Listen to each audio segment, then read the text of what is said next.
টাকার গন্ধই কি পেয়ে বসেছে ফিফাকে? ৩২ দল থেকে ৪৮, সেখান থেকে আবার সংখ্যাটা বড় করতে চায় ৬৬-তে। না, ফিফা কোনোভাবেই যেন ব্যাপারটাকে আর এক্সক্লুসিভ থাকতে দিচ্ছে না, ফেলছে মান কমিয়ে। একটা আসর খেলার জন্য ফুটবলাররা থাকেন মুখিয়ে, দেশগুলো নানান পরিকল্পনা সাজান যেন বিশ্বকাপে সুযোগ করে নেওয়া যায়। এই আগ্রহের কারণে ২১১টা দলের মধ্যে কেবল ৩২টা বা ৪৮টা দল বিশ্বকাপ খেলতে পারে। আপনি কত বড় দল সেটার হিসেব এখানে হবে না, বাছাই পর্ব পার করে আসতে পারলেই জানানো হবে ওয়েলকাম, যার কারণে ব্যাপারটা হয় আরও প্রতিযোগিতামূলক।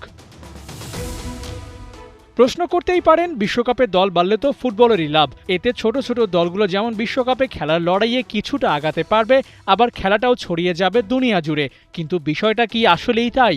সুবিধার পাশাপাশি আছে বেশ কিছু অসুবিধাও, আর এটাই ঝামেলার কারণ হয়ে দাঁড়াতে পারে।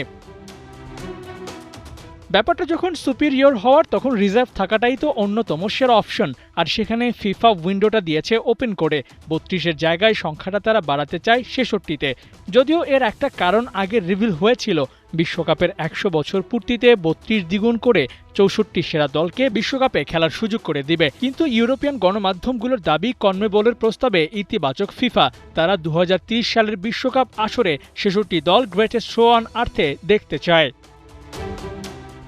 ফুটবল ছড়িয়ে দিতে চাওয়াটা দোষের না, কিন্তু সেটা করতে গিয়ে যখন মূল ফোকাস থাকবে অর্থ আর কেবল ফিফার ক্ষমতা জাহিরগিরি করার, তখন সেখানে সাধারণ দর্শক মুখ ফিরিয়ে নিতেই পারে। যেমন ২০২৬ বিশ্বকাপ আয়োজন নিয়ে হয়েছে টিকিট বাণিজ্য, আয়োজক দেশগুলো করেছে সিন্ডিকেট। এসব ফুটবলের নিয়মিত দর্শকদের বিরক্ত তো করেই। তাই খেলা আয়োজন করলেই হবে না, ব্যাপারটাকে করতে হবে আরও অর্গানাইজড। একই সাথে প্রশ্ন ছুড়েও দেয়া যায়, এত বড় আয়োজন কি আসলেই ফিফা করতে পারবে? আবু নাইম, ৭১।